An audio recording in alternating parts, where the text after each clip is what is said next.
ইয়াতাজাক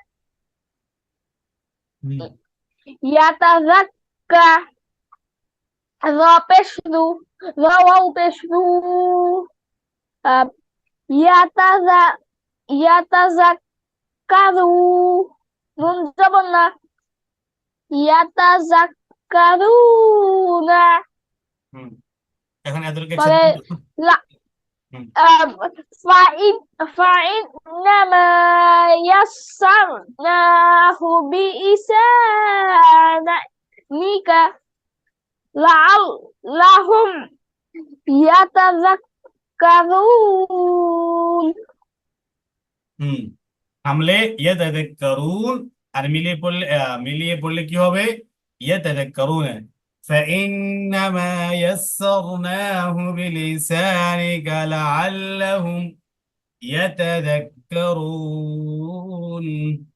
আচ্ছা, আল্লাহ পাক আমাদের প্রিয় নবীজিকে বলতেছেন, হে নবী, আমি কোরআন শরীফটাকে তোমার ভাষায় নাজিল করেছি, সহজ করে দিয়েছি, লাআল্লাহুম ইয়াতাযাক্কারুন, যাতে তারা এটা থেকে উপদেশ গ্রহণ করতে পারে। কারা? মক্কার মানুষরা। মাশাআল্লাহ, সুন্দর ওই যে হয়েছে। আমরা তৎকালীন তৎকালীন যুগে আরবের যারা আরবি ভাষাভাষী যারা ছিল, হ্যাঁ, নবীজি তো আরবি হ্যাঁ রাষ্ট্র ছিলেন। নবীজির মুখের ভাষা ছিল কি? আরবি ভাষা। তো তখন সাধারণত মানে তাদের মানে যেহেতু আল্লাহ রাসূল সাল্লাল্লাহু আলাইহি সাল্লাম তাদের যুগে তাদের ভাষায় এবং কি তাদের গোত্রতে তাদের সমাজে, হ্যাঁ, জন্মগ্রহণ করেছেন। এই জন্য বিশেষ করে তাদের ভাষায় আল্লাহ পাক যে কোরআন শরীফটাকে নাজিল করেছেন। কিন্তু এরা মূলত এখন সবার জন্যই, কিন্তু তখন ছিল শুধু কি তাদের জন্য বিশেষ করে প্রযোজ্য, বিশেষ করে সে প্রেক্ষাপট অনুযায়ী। কিন্তু এটা কোরআন শরীফ এখন কিয়ামত অবধি সকলের জন্যই। বুঝতে পেরেছো? মানে তাদেরকে বলা মানে আমাদেরকে বলা। হুজুর, হুম আমার একটা প্রশ্ন ছিল। অবশ্যই বলো। ওই যে মানুষ কোরআন শরীফ পেলো কোথায়? মানুষ কোরআন শরীফ পেল? মানুষ তো পায় নাই, আল্লাহ পাক দিয়েছেন। আল্লাহ পাক। ওইটা না হুজুর, ও আচ্ছা, সর্বপ্রথম। মানুষই কিভাবে সংরক্ষণ হ্যাঁ করেছে এই পর্যন্ত, সেটা বলবো। জি জি। সেটার আছে অনেক লম্বা ইতিহাস। এটা নবীজির যুগে আল্লাহ পাক সময়ে সময়ে সময়ে সময়ে প্রয়োজন অনুযায়ী অল্প অল্প করে আল্লাহ পাক কোরআন শরীফের আয়াত নাজিল করতেন। কখনো একটা আয়াত, অথবা কোনো সময় আয়াতের কিছু অংশ, অথবা কখনো একটা পরিপূর্ণ সূরা। তাহলে আল্লাহ পাক কি করতেন? নাজিল করতেন। আর কোরআন শরীফে কি বিষয় নাজিল করতেন? মানুষদের ইয়া বিধিবিধান সম্পর্কে, বিধিবিধান আহকাম, ঠিক আছে, ইসলাম ধর্মের জি বা শরীয়তের বিভিন্ন মাসলা মাসাইল নিয়ে, বিভিন্ন প্রেক্ষাপট নিয়ে আল্লাহ পাক যখন যেটা প্রয়োজন হতো তখন সে অনুযায়ী কি করতেন? আয়াত নাজিল করতেন। কার মাধ্যমে করতেন? হযরত জিবরাইল আলাইহিস সালামের মাধ্যমে করতেন। তিনি আমাদের নবীজির নিকট ওহী হিসেবে এটা কি করতেন? প্রেরণ করতেন। আল্লাহ পাকের কথাটাকেই হযরত জিবরাইল আলাইহিস সালাম মাধ্যম হয়ে ওহী হিসেবে নবীজির উপর কি করতেন? এগুলো তেলাওয়াত করতেন, নবীজিকে এটা বলতেন আয়াতগুলো। নবীজি তখন এটা কি করতেন? মুখস্থ করে ফেলতেন। বুঝতে পেরেছো? তো জি এইভাবেই প্রায় 23 বছর যাবত পুরা কোরআন শরীফ নাজিল হয়েছে, সময়ে সময়ে প্রয়োজন অনুযায়ী অল্প অল্প করে। ঠিক আছে? তো নবীজি এটা মুখস্থ করতেন। নবীজি এরপরে সাহাবীদেরকে বলতেন, সাহাবীরা মুখস্থ করতেন। এরপরে অনেক সাহাবীর স্মৃতি শক্তি এতটাই প্রচুর ছিল যে তারা কোরআন শরীফ, সমস্ত পুরা কোরআন শরীফ যতটা তারা শুনেছে সবটা তারা কি করেছে? মুখস্থ রেখেছে। আবার অনেক সাহাবী কি করতেন জানো? তখন তো এরকম খাতা কলম ছিল না, কম্পিউটার ছিল না, ঠিক আছে, কোনো কিছু ছিল না। তখন তারা পাথরের উপরে, হাড়ের উপরে, লাকড়ির উপরে, এরকম জায়গাগুলোতে কি করতেন? কোরআন শরীফ লিখে রাখতেন আয়াতগুলো। বুঝতে পেরেছো? এরপরে জি আমাদের নবীজির জীবদ্দশাতে শেষ বয়সে হযরত আবু বকর সিদ্দিক রাদিয়াল্লাহু তাআলা আনহু নবীজিকে বলেন এটা সংরক্ষণের ব্যাপারে। তখন এটা আসলে প্রয়োজন ছিল না, কোরআন শরীফ যে একটা পুস্তিকা আকারে, বই আকারে আমরা পাবো, হ্যাঁ, এটা তখন প্রয়োজন ছিল না, কারণ সবাই স্মৃতিশক্তি এতটা প্রখর ছিল যে সবাই মুখস্থ থাকতো। বুঝছো? এরপরে হযরত আবু বকর সিদ্দিক রাদিয়াল্লাহু তাআলা আনহু নবীজির ইন্তেকালের পর ভাবেন, হ্যাঁ, আমরা তো এখন মুখস্থ করতে পারতেছি বা আমাদের এখন স্মরণ আছে, কিন্তু আমাদের পরবর্তীতে যারা আসবে তারা তো এটা মুখস্থ করতে পারবে না। ঠিক আছে, এই জন্য এটা কি করা দরকার, সংরক্ষণ করা দরকার। তখন এটা হযরত আবু বকর সিদ্দিক রাদিয়াল্লাহু তাআলা আনহু হযরত ওমর রাদিয়াল্লাহু তাআলা আনহুর সাথে পরামর্শ করে, একজন সাহাবী ছিলেন, ওই সাহাবীর নামটা আমার এই মুহূর্তে মনে আসতেছে না, ঠিক আছে, অনেক ভালো একজন সাহাবী। ওনার স্মৃতিশক্তি অনেক প্রচন্ড ছিল এবং ওনার সবচেয়ে বেশি কোরআন মুখস্থ ছিল। ওনাকে দায়িত্ব দেওয়া হয় পুরা কোরআন শরীফ মুখস্থ করার, একত্রিত করণের দায়িত্ব দেওয়া হয়। তো উনি এটা খুবই দায়িত্বের সাথে, খুবই গুরুত্বের সাথে, খুবই সতর্কতার সাথে কোরআন শরীফ কে তিনি কি করেন, সংরক্ষণ করেন। যারা যারা যাদের মুখস্থ আছে তাদের নিকট থেকে সংরক্ষণ করেন। এবং যে যে জায়গায় লিখেছিল পাথরের উপরে, এরপরে হায়ের উপরে, এগুলো কি করেন, সংরক্ষণ করেন। এগুলো সংরক্ষণ করে একটা কমিটি গঠন করেন, সবাইকে দেখায়, যারা যারা যারা তখন হাফেজ ছিল, যাদের মুখস্থ ছিল তাদেরকে দেখায়। দেখানোর পরে তারা বলে হ্যাঁ ঠিক আছে, এটা এভাবেই। এরপর উনি খুবই সতর্কতার সাথে এটা কি করেন, সংরক্ষণ করেন। এরপরে হযরত ওমর রাদিয়াল্লাহু তাআলা আনহুর যুগে এসে এটা একটা ফাইনাল রূপ পায়। ঠিক আছে, একবারে পুস্তিকা আকারে একটা কি হয়, একটা পাণ্ডুলিপি তৈরি হয়ে যায়। এরপর আস্তে আস্তে পরিশোধিত হতে হতে হ্যাঁ আমাদের পর্যন্ত পৌঁছে যায়।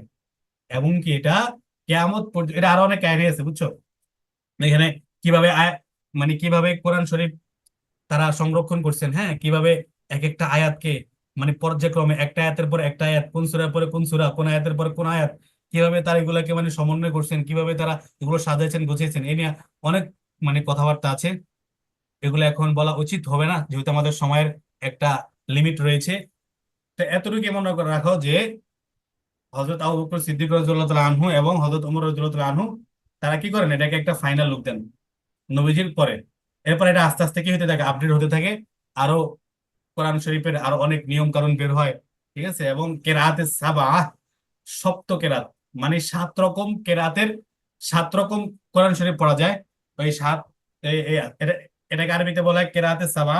তো সেই অনুযায়ী কি হয়, আস্তে আস্তে এগুলাকে মানে বিভিন্ন ভাগে ভাগ করা হয়, 7টা ভাগে। তাই আজ পর্যন্ত আমাদের নিকট এটা পৌঁছেছে। ঠিক আছে, এটার ভিতরে কোনো পরিবর্ধন ছাড়াই হুবহু আল্লাহ পাক যেমনটা বলেছেন সেভাবে আমাদের নিকট আজ পর্যন্ত পৌঁছেছেন। কারণ কি জানো, আল্লাহ পাক পবিত্র কোরআনে বলেছেন ইন্না নাহনু নাযালনা যিকরা ওয়া ইন্না লাহু লাহাফিজুন। আমি পবিত্র কোরআন নাজিল করেছি এবং আমি কি করব, এর সংরক্ষণ করব। কোরআন শরীফ, মূলত কোরআন শরীফ সংরক্ষণের দায়িত্ব আল্লাহ পাকই নিয়েছেন। আর আমাদেরকে মাধ্যম বানিয়ে আল্লাহ পাক কি করেছেন, পাঠিয়েছেন। আমাদেরকে মাধ্যম বানিয়ে, মানে এটা একটা বাহ্যিক একটা রূপ দিয়েছেন, কিন্তু সংরক্ষণ করেছেন কে, আল্লাহ পাকই। ঠিক আছে, আচ্ছা, জি জি। এরকম কিয়ামত পর্যন্ত এটা থাকবে। সমস্ত হাফেজে কোরআন হুম। যদি মারা যায়, অথবা এবং সমস্ত কোরআন যদি, সমস্ত হার্ড কপি যদি পুড়িয়ে ফেলা হয়, তবু আল্লাহ পাক পবিত্র কোরআনকে কি করবেন, সংরক্ষণ করবেন। এখানে আরেকটা কাহিনী আছে বুঝছো, এটা বিশেষ ওই যে করে, বললেন এটা। এটা কাহিনী বলতে মানে বিশেষ করে মানে কখন কোরআন শরীফ সাহাবীদের যুগে কখন কোরআন শরীফকে সংরক্ষণ করার প্রতি বিশেষ করে গুরুত্ব আরোপ করা হয়। সাহাবী হযরত নবীজির যুগেই প্রায় 5,000 নাকি 4,000, সম্ভবত 3 থেকে 5-এর মধ্যে, এত হাজার সাহাবীদেরকে, হ্যাঁ, একটা অভিযানে নবীজি পাঠান। তো সে যার কাছে পাঠান, যে অভিযানে পাঠান, সেই অভিযানে তারা সকলে ছিল কোরআনের হাফেজ। ওই সকল সাহাবী ছিল কি কোরআনের হাফেজ ছিলেন তারা। তো তাদেরকে, হ্যাঁ, শত্রু বাহিনী মেরে ফেলে সবাইকে। এত শত শত হাফেজ কোরআনকে মেরে ফেলে। এরপরে তখন তারা খুবই দুঃখিত হয়, নবীজি দুঃখিত হন এবং কি সাহাবায়ে কেরামরা দুঃখিত হন। এরপরে আরো জোরালো ভাবে কোরআন শরীফটাকে সংরক্ষণ করার প্রতি তারা কি করেন, ইচ্ছা পোষণ করেন, এবং কি এটার প্রতি তারা মানে ভাবেন, প্রয়াসী হন এটা করার প্রতি। বুঝতে পেরেছো? জি। হুম, আচ্ছা। আফগানিস্তান, ওই যে ফিলিস্তিন, ওইখানেও অনেক হাফেজে কোরআনকে পুড়িয়ে ফেলা হয়েছে অনেকবার আগে, হাজার হাজার। কিন্তু কোরআন শরীফ এখনো আছে। হ্যাঁ বলো। এই যে কি যেন বললে, এরকম হয়েছে আর কালো, আর কোনো গল্প নেই। এটা কোনো গল্প না তো, এগুলো তো প্রশ্ন করেছে, প্রশ্নের উত্তর দিয়েছি। হ্যাঁ, এটা মূলত গল্প না, এটা হচ্ছে বিরাট বড় ইতিহাস, কোরআনে কারিমের ইতিহাস। ঠিক আছে, এটা আমি ওই যে তোমাকে আর কোনো ইতিহাস নেই। ইতিহাস, পুরা বিশ্বটা তো ইতিহাস দিয়ে ভরা। হ্যাঁ, একবারে পৃথিবীর শুরু লগ্ন থেকে আজ পর্যন্ত যত দিন অতিবাহিত হয়েছে পুরোটাই তো ইতিহাস। পৃথিবীর বয়স কত, অনেক বেশি না? শুধু আমাদের নবীজি থেকেই এখনো হ্যাঁ, সাড়ে প্রায় চোদ্দ 500 কোটি বছর। হ্যাঁ বুঝে এবার। শুধু আমাদের নবীজি থেকে এখন পর্যন্ত সময় হলো প্রায় 1450 বছর। এই 1450 বছরের ইতিহাস তো কত প্রচুর। আর পুরো পৃথিবীর ইতিহাস যদি ধরি তাহলে তো আমার মানে কি বলবো, এটা বলাই বাহুল্য, এত এটা ইতিহাস, পুরোটা ইতিহাস। ইতিহাসের কোনো কি নেই, শেষ নেই। একটা বই আছে, বইটার নাম যেন কি, চেপে রাখা ইতিহাস। চেপে রাখা ইতিহাস, এই বইটা পারলে সংরক্ষণ করো, পড়লে ভালো। মানে ইতিহাস সম্পর্কে জানতে পারবা। চেপে রাখা ইতিহাস। আচ্ছা, হুজুর, বলো। এরকম আরেকটা ইতিহাসের ঘটনা বলেন। এরকম আরেকটা ইতিহাসের ঘটনা কি বলবো? বলেন। তুমি এখন একটা প্রেক্ষাপট নিয়ে প্রশ্ন করছো, সেই প্রশ্নের প্রেক্ষাপটে একটা ইতিহাস আসলো, একটা ঘটনা আসলো, সেটা বললাম। এখন আমি কই থেকে ইতিহাস বের করবো, তাই না তুই না? এরকম প্রশ্ন করবা, ইতিহাস জি হুজুর। অটোমেটিকলি বের হয়ে যাবে। আচ্ছা, তাহলে প্রশ্ন করব। বলো। তাহলে কি হুজুর প্রশ্ন করব? হ্যাঁ, বলো বলো। তাহলে হুজুর নবীজির জীবনকাল কিভাবে কেটেছে? ওই যে আহ কি যেন বলে, কোন নবীজির জীবনকাল যেন শয়তানের ঘরে কেটেছে। নবীজির জীবনকাল শয়তানের ঘরে কেটেছে? হ্যাঁ, ওই যে কেমন? পরে ওই মা এসে তাকে দুধ মানে খাবার খাওয়াইতো, ঘুম পাড়াইতো, মায়ের কোলেও থাকতো, কিন্তু অনেক জালিম ছিল, অনেক অত্যাচার করতো। কোন নবীজির কথা বলতেছো? ওই যে বাক্সে করে যদি পানিতে ছেড়ে দেয়, তার বোন ও, পিছে ওটা তো পিছে মুসা আলাইসাল্লাম। গিয়েছিল। ওটা হলো মুসা আলাইসাল্লামের কাহিনী। ওইটা ভিন্ন বিষয়। মুসা আলাইসাল্লাম, হ্যাঁ, ওরকম হ্যাঁ মুসা, আল্লাহ পাক ফেরাউনকে স্বপ্ন দিয়ে আল্লাহ পাক, ফেরাউন ছিল, হ্যাঁ ফেরাউন ছিল, মিশরের বাচ্চা ছিল তখন। সে হ্যাঁ হ্যাঁ থেকে বলতো আমি সবচেয়ে বড় প্রভু। এমনকি এই কাহিনী পবিত্র কোরআনে আছে, কোরআন শরীফের আয়াত হলো আউযু বিল্লাহি মিনাশ শাইতানির রাজিম, তিনি বলতেন যে আনা রব্বুকুমুল আ'লা। এরা বলতো, ফেরাউন কি বলতো, আনা রব্বুকুমুল আ'লা, আমি হলাম সবচেয়ে বড় রব। এগুলা বলে সে কি করতো, মিশরের সমস্ত নাগরিকদেরকে সে নিজে তাদের উপর অত্যাচারের স্টিমার রোলার চাপিয়ে দিত। মানে তাদের উপর তাদেরকে খাটাতো ইচ্ছা মতো, অত্যাচার করতো, অনাচার করতো। বনি ইসরাইল, সে বংশের নাম কি ছিল, বনি ইসরাইল। আর বনি ইসরাইল হলো হযরত মুসা আলাইহিস সালামের বংশ। আর ফেরাউনের বংশের নাম ছিল কিপ্তি বংশ। কি বংশ? কিপ্তি বংশ। কীর্তি। কিপ্তি বংশ। আর মুসা আলাইহিস সালামের বংশ হলো বনি ইসরাইল বংশ। তো একদিন রাত্রে ফেরাউন স্বপ্ন দেখে, বনি ইসরায়েলের মধ্য থেকে একটা সন্তান, একটা ছেলে জন্মগ্রহণ করবে, যে সন্তানটা তোমার সমাপ্তির কারণ হবে।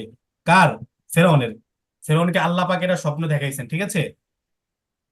হ্যাঁ এরপরে ফেরাউনের ঘুম থেকে ওঠার পরে তার তো মাথা গরম হয়ে গেছে। কি স্বপ্ন দেখেছে? বনি ইসরায়েলের বংশ থেকে একটা ছেলে সন্তান তোমার এই রাজত্বের পরিসমাপ্তি ঘটাবে এবং কি তোমার সমাপ্তি ঘটাবে, ঠিক আছে, মানে হ্যাঁ তোমাকে ধ্বংস করবে। এরপরে সে একটা এলান করে, একটা ঘোষণা করে, বনি ইসরায়েলের, বনি ইসরায়েল বংশের থেকে যেই ছেলে সন্তানই জন্মগ্রহণ করবে তাকে জবাই করে দেওয়া হবে। বুঝছো? সে স্বপ্ন জি। দেখার পর থেকে এই এই ঘোষণা দিল যে বনি ইসরায়েলের যে ছেলে সন্তান হবে তাকে কি করা হবে, জবাই করে হত্যা করা হবে। এরপরে এরকম যত বাচ্চা, যত সন্তান জন্মগ্রহণ করতো সবাইকে সে এরকম জবাই করে দিত। কিন্তু হযরত মুসা আলাইহিস সালাম যখন জন্মগ্রহণ করেন, তখন আল্লাহ পাক তাকে রক্ষা করেন কুদরতি ভাবে। বলেছিলাম যে মুসা আলাইহিস সালামের আম্মাকে আল্লাহ পাক বলেন তুমি তাকে সিন্ধুকে ভরে নদীতে ভাসিয়ে দাও। ভাসিয়ে দেয়, ভাসিয়ে দেওয়ার পরে, হ্যাঁ, ওই মিশরের নদীতে ভাসতে ভাসতে ভাসতে ফেরাউনের যে ঘাটটা আছে, ঘাট, পার্সোনাল যে ঘাটটা আছে, যে ঘাটে তার স্ত্রীরা গোসল করে, সেই ঘাটে গিয়ে কি ওই সিন্ধুকটা আসে। ওই সিন্ধুকটা সে ঘাটে আসে। তখন ফেরাউনের স্ত্রী আসিয়া গোসল করতে থাকেন। গোসল করার সময় এই সিন্ধুকটা দেখে, দেখে বলে তার যারা, হ্যাঁ সহচারী, তার যারা ইয়ে ছিল, তার যারা, হ্যাঁ তার যারা কি ছিল, মানে বডিগার্ড বা তার যারা সহকর্মী ছিল, তাদেরকে বলে দেখো তো এই সিন্ধুকটা কি আছে। সিন্ধুকটা নিয়ে আসে। আসার পরে দেখে সিন্ধুকের ভিতরে ফুটফুটে, হ্যাঁ মায়াবী চেহারার, সুদর্শন চেহারার এবং কি ফেরেশতার মতো চেহারার একটা খুবই সুন্দর ফুটফুটে একটা বাচ্চা। আর হজরত আসিয়া আলাইসাল্লাম, উনি অনেক ভালো মহিলা। যদিও ফেরাউনের স্ত্রী ছিলেন কিন্তু উনি অনেক ভালো মহিলা ছিলেন। তো ওনার আবার কোনো সন্তান ছিল না। তো উনি এই বাচ্চাটাকে দেখে, অর্থাৎ মুসা আলাহিসাল্লামকে দেখে খুবই খুশি হন। তখন উনি নিয়ত করে মনে মনে, আমি এই বাচ্চাটাকে পালবো। ফেরআউনকে বলে যে এই যে একটা বাচ্চা আসছে, এই বাচ্চাটার আমি পালবো। ঠিক আছে। পরে ফেরআউন বলে না, এটাকে পালা যাবে না, এটা বনি ইসরাইলের বাচ্চা। কয় না, সে তো এখন ছোট, সে কিছু বুঝবে না। তাকে আমরা যেভাবে লালন পালন করব, যেভাবে বড় করব, সে ওইভাবে বড় হবে। ঠিক আছে। এরপর আল্লাহ পাক জি। ভাবে শত্রুর ঘরে কি করেন, হযরত মুসা আলাইহিস সালামকে লালন পালন করে বড় করেন। ঠিক আছে। এরপর এই মুসা আলাইহিস সালাম এসে কি করে, ফেরাউনের সমাপ্তি ঘটায়। আচ্ছা, শেষ কাহিনী। হুজুর, এবার হযরত মুহাম্মদ সাল্লাল্লাহু আলাইহি সাল্লামের গল্প। ভাইয়া গল্প বললে শেষ হবে না, অনেক গল্প, অনেক কাহিনী, অনেক হিস্টোরি। এর থেকে ভালো কি করো, তুমি নিজে নিজে মাঝে মাঝে পড়বা। ঠিক আছে, সিরাত পড়বা, হুজুর নবীজির সিরাত, আরেকটা, নবীজির হুজুর সিরাত একটা, পড়বা। আরেক আর একটা শোনাবো ইনশাল্লাহ, সমস্যা নেই। কিন্তু মুসলমান হিসাবে আমাদের উচিত কি জানো? মুসলমান হিসেবে আমাদের উচিত হলো নবীজির সিরাতটা পড়া। নবীজির সিরাত, সিরাত মানে জীবনী। নবীজির সিরাত নিয়ে সুন্দর সুন্দর বই লেখা আছে। বাচ্চাদের প্রিয় নবীজি, হ্যাঁ, শিশুদের প্রিয় নবীজি, সিরাতে খাতামুল আম্বিয়া। এরপরে আর রাহিকুল মাখতুম, সিরাতে মুস্তাফা সাল্লাল্লাহু আলাইহি সাল্লাম। আবার কবি গোলাম মুস্তাফা লিখেছেন বিশ্ব নবী। এরকম অনেক সুন্দর সুন্দর বই আছে। সময় পেলে একটা বই সংগ্রহ করবা নবীজির সিরাত সম্পর্কে, নবীজির জীবনী সম্পর্কে, ওইটা পড়বা। আমি নবীজির সম্পর্কে ছোট্ট একটা গল্প বলি, একটু খেয়াল করে শোনো। 4 মিনিট হুজুর পরে বড় মিটিং একটা। বন্ধ হয়ে যাবে। 4 মিনিট পরে মিটিং বন্ধ হয়ে যাবে, হ্যাঁ। ছোট্ট একটা গল্প বলি। এটা ছোট্ট, কিন্তু এটা কিন্তু খেয়াল করবা, এখানে অনেক শিক্ষণীয় বিষয় আছে। লজ্জাশীলতা সম্পর্কে, কি সম্পর্কে? লজ্জাশীলতা। লজ্জাশীলতা সম্পর্কে, হ্যাঁ। নবীজির বয়স তখন ছিল অনেক কম, বালক ছিল। ধরো কয় বছর হতে পারে, 10 বছরের কম। ঠিক আছে, এমন একটা বালক ছিলেন নবীজি। জি। তো তখন মক্কা, ছিল কাফেরদের অধীনে। ঠিক আছে। তখন মক্কা শরীফ ছিল কার কার অধীনে? কাফেরদের অধীনে। তখন আমরা এখন যেরকম মক্কাটা আল্লাহ পাকের ঘর, তখন আল্লাহ পাকের ঘর ছিল। কিন্তু তখন এটাতে কাফেররা তখন এখানে পূজা করতো, কাফেররা তখন তাওয়াফ করতো। ঠিক আছে, মক্কা শরীফ। আর তখনও মক্কা শরীফটা ছিল অনেক সম্মানিত একটা জায়গা ছিল। তো ওই মক্কা শরীফ, এই কাবা ঘরটাকে প্রতিদিন বা সপ্তাহে একবার এটা খুলে দেওয়া হইতো, যাতে মানুষগুলো কি করতে পারে, সাধারণ মানুষ এখানে তাওয়াফ করতে পারে, ঘোরাফেরা করতে পারে, দোয়া করতে পারে। তো একদিন কাবা শরীফ খুলে দেওয়া হয়েছিল। একটা মহিলা, হ্যাঁ, কাবা প্রাঙ্গণে গিয়ে তাওয়াফ করতেছিল। তার হাতে একটা একটা জ্বলন্ত একটা, কি বলবো, একটা প্রদীপ ছিল, জ্বলন্ত একটা একটা প্রদীপ ছিল। ঠিক আছে, আগুন জ্বলে এমন একটা প্রদীপ ছিল। এটা দিয়ে সে কি করতো, কাবা শরীফকে ধুনি দেওয়া। ঠিক আছে, ধোঁয়া দেয় না, ওটাকে বলা হয় ধুনি দেওয়া। দেখবা কোনো কিছুর যে একটা ধোঁয়া আছে, ধোঁয়াটাকে দিয়ে এভাবে করে না, জি মোমবাতি অথবা হারিকেন অথবা কোনো প্রদীপের মানে আলো জ্বালিয়ে, আগুন জ্বালিয়ে জি জি। ধোঁয়া দেয় এভাবে, এটাকে বলা হয় ধুনি দেওয়া। তো ওই মহিলাটা কাবা শরীফকে এভাবে ধুনি দিতেছিলেন। ঠিক আছে। তো হঠাৎ তার হাত থেকে জি। এটা পড়ে যায়। পড়ে গিয়ে কাবার যে একটা গিলাপ থাকে, গিলাপটা পড়ে যায়, অনেক ক্ষয়ক্ষতি হয়। বুঝছো? এই জন্য কাবা শরীফটাকে আবার নির্মাণ করার প্রয়োজন পড়ে। এখন নির্মাণ করার সময় কাবা শরীফে একটা পাথর আছে, ওই পাথরটা একটা জায়গাতে সেট করতে হয়। উঁচু একটা জায়গাতে কি করতে হয়, কাবার পাথরটা সেট আপ করতে হয়। তখন একটা নিয়ম ছিল যে কাবা শরীফ যেহেতু একটা সম্মানিত একটা জায়গা, এই জন্য এই এলাকার ভিতরে যারা বেশি সম্মানিত, তাদের সকলে এসে এটাকে কি করে, একসাথে মিলে এটাকে রাখে, ওই কাবার পাথরটাকে একসাথে রাখে। তো যাক, ওই কাবার পাথরটাকে উপরে উঠাবে, উপরে উঠিয়ে সেট আপ করবে। তখন, হ্যাঁ, কুরাইশ গোত্রের এবং কি কাবা প্রাঙ্গণে যারা থাকে সম্মানিত ব্যক্তি, সবাই আসছে। সবাই এসে আছে না লাঠি, বাঁশ, বাঁশ টাইপের লাঠিগুলো বড় বড়, এরকম এখানে মনে করো এখানে সবাই, হ্যাঁ, বাঁশের মতো অথবা খাটের মতো 4টা পাওয়া বিশিষ্ট, 4 পায়া বিশিষ্ট এরকম একটা মনে করো খাট, সবাই ইয়েতে নেয়, কাঁধে নেয়। ঠিক আছে। আর সেই খাটের উপরে কি থাকে, একটা পাথর থাকে, পাথরটা থাকে। তো সবাই কাঁধে নেয়। তো কাঁধে যদি মনে করো তোমার কাঁধটা যদি খালি থাকে, হ্যাঁ, খালি থাকলে একটা কেমন না, ব্যথা ব্যথা লাগবে। ভারী কোনো কিছু নেওয়ার সময় যদি তোমার কাঁধটা খালি থাকে, তাহলে একটা ব্যথা লাগবে না? জি জি হ্যাঁ। আর এর বিপরীতে যদি আমরা যদি কাঁধের উপরে যদি কোনো কাপড় দিয়ে রাখি, তাহলে একটু ব্যথাটা একটু কম লাগবে, ঠিক না? জি। আচ্ছা, হ্যাঁ। ওই জন্য হচ্ছে কর্মচারী রয়েছে, মাথায় কাপড় দিয়ে পরে ইট মিট নেয়। হ্যাঁ, হ্যাঁ, তো এরকম কাঁধের উপরে তখন সবাই, আহ, তাদের কাছে কিছু ছিল না, কাপড় ছিল না তাদের, হ্যাঁ, মানে কি বলে তাদের নিচে আহ, একটা, মনে করো পাতল জাইঙ্গার মতো একটা, ইউনিফর্ম দিকে। একটা ইয়ে ছিল, মনে করো একটা একটা প্যান্ট পরা থাকতো, আর উপরে একটা ধুতি পরা থাকতো। ধুতি, ধুতি বলা হয় লুঙ্গির মতো যেটা। আল্লাহুম মাকুম। শুনতে পাচ্ছ কথা? খেয়াল করেছো? জি জি। তো যারা যারা পাথরটাকে উপরে সেট আপ করবেন, তাদের পড়ায় কি ছিল, ভিতরে একটা হাফ প্যান্ট, আর বাইরে একটা কি ধুতি। ধুতি মানে বলা হয় লুঙ্গির মতো, কিন্তু এটা একবারে খোলা। লুঙ্গি যেরকম চারপাশে ছিলানো থাকে, ওটা ছিলানো থাকে না। হিন্দুরা যে পরে ধুতি, ধুতি টাইপের একটা ইয়ার পরতো সবাই তখন।